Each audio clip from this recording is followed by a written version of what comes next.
Contemporary gender theorists like Judith Butler or Anne Foster Sterling have continued to argue on the theoretical side how they believe a binary is too simple to understand sex and gender. And a large number of progressives today have latched onto these ideas. But how do these theories actually line up with logic and science?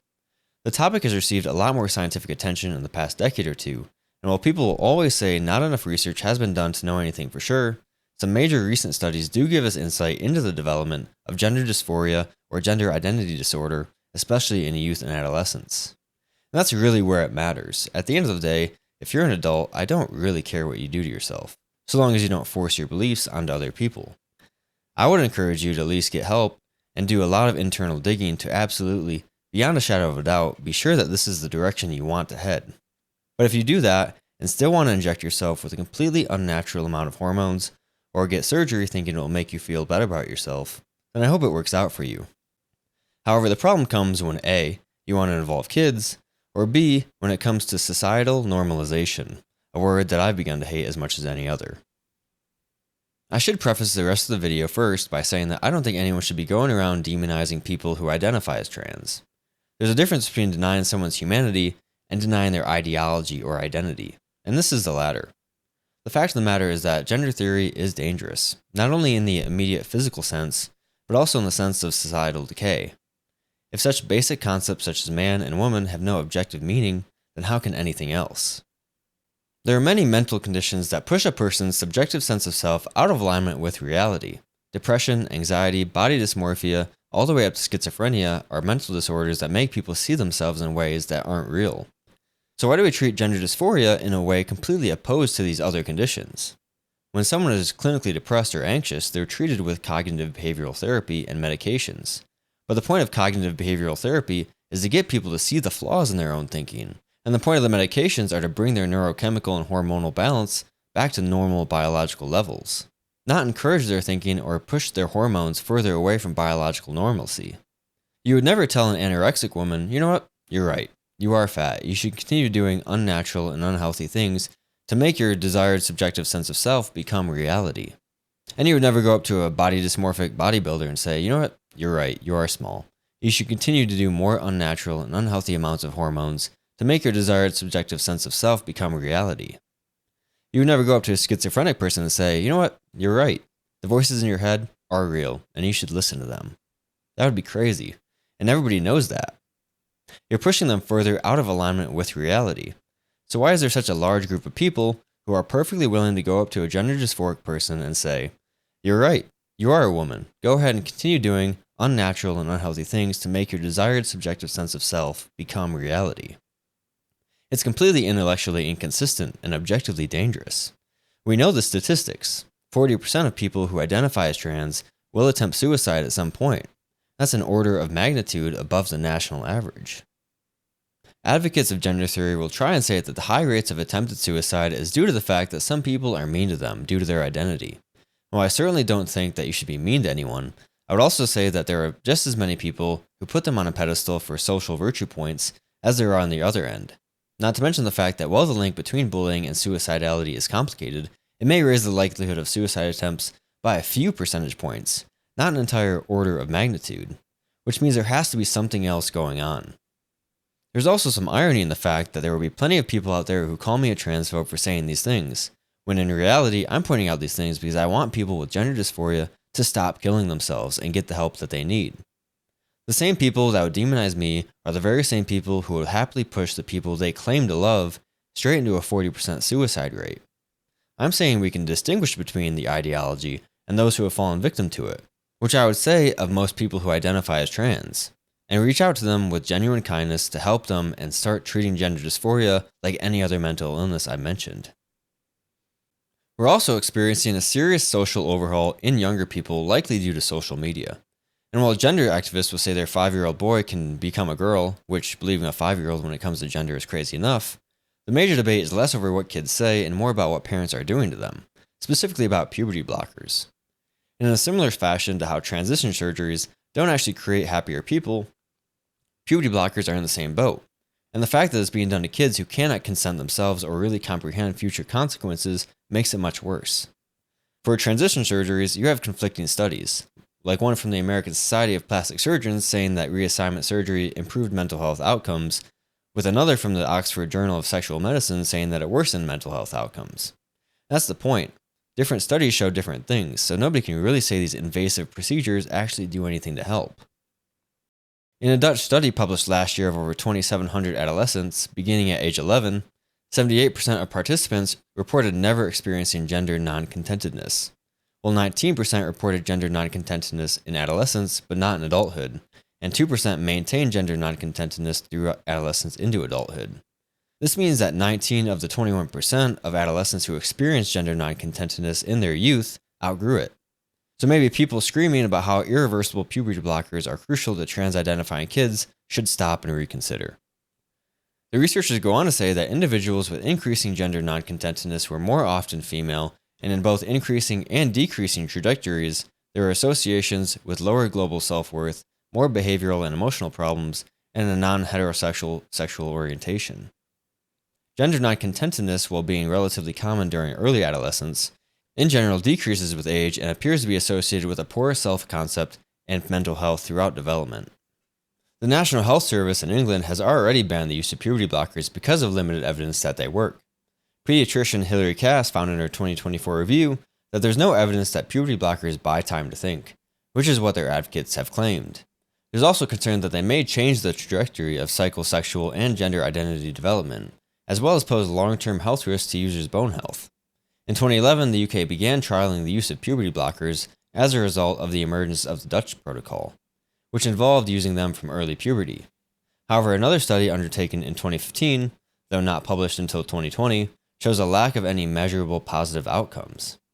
There's also a lack of evidence to prove that masculinizing and feminizing hormones improve a young person's bodily satisfaction and psychosocial health. And there's a concern over the impact of fertility, growth, and bone health. There's also no evidence that they reduce the risk of suicide in children, as their proponents have claimed. And lastly, the evidence base showing whether psychosocial interventions work for those who do not undergo hormone therapy is as weak as for puberty blockers and cross-sex hormones. She specifically states that clinicians are unable to determine with any certainty which children and young people will go on to have an enduring trans identity. The review also mentions that young people who present with gender identity issues may simultaneously suffer from depression, anxiety, body dysmorphia, eating disorders, as well as autism spectrum disorder and ADHD. Referrals to gender identity disorders are also associated with higher than average rates of adverse childhood experiences. And with that, a question I would like to pose is whether swapping identities can be a form of coping for histories of childhood abuse. It's pretty clear that people who identify as trans are significantly more likely to have suffered abuse as a child. A study from the University of Pittsburgh Psychiatry Department stated that 73% of transgender adolescents experienced psychological abuse, 39% physical abuse, and 19% sexual abuse, all higher than cisgender adolescents, and very likely contributes to the higher rates of overall mental health problems in the transgender adolescents. Could children who experience abuse feel that abuse so deep that it becomes a part of their identity? It would make sense for a person in that situation to try and run from that identity and search for a new one as far away as possible, like completely switching genders. After all, who wants to live in an identity that constantly brings them back to their trauma? The reality is that you can't run from trauma. That's not how it works. You can paint over rust, but eventually the rust will eat right through the paint. And now the paint is gone and there's more rust than there was before. Maybe the reason why the trans community has such a high attempted suicide rate is the unresolved trauma they're simply trying to paint over. This might not be true for all people who claim a new identity, because nothing is ever 100%, but going back to something I said earlier, is I would like to see people who want to go down this path really think about what they're doing and what caused them to feel this way. Maybe what they need is to understand that their abuse is not their fault and not who they are. Now, how did we get to this point? Many unsuspecting onlookers might assume that the social upheaval over gender and transgenderism of the past 10 to 15 years is simply a creation of academics over the past few decades, and has activists invoking a common cause with modern feminism to propagate its message to the masses. However, with popular activism and more vocal pushes to normalize these ideas have become much more prevalent in the past decade, the foundational ideas of the theory go all the way back to the end of the 19th century with a German sexologist named Magnus Hirschfeld. He founded the Scientific Humanitarian Committee in 1897 and World League for Sexual Reform in 1921, and carried out the first advocacy for homosexual and transgender rights. One of his primary theories is what was called sexual intermediaries, like hermaphroditism, homosexuality, and transvestism.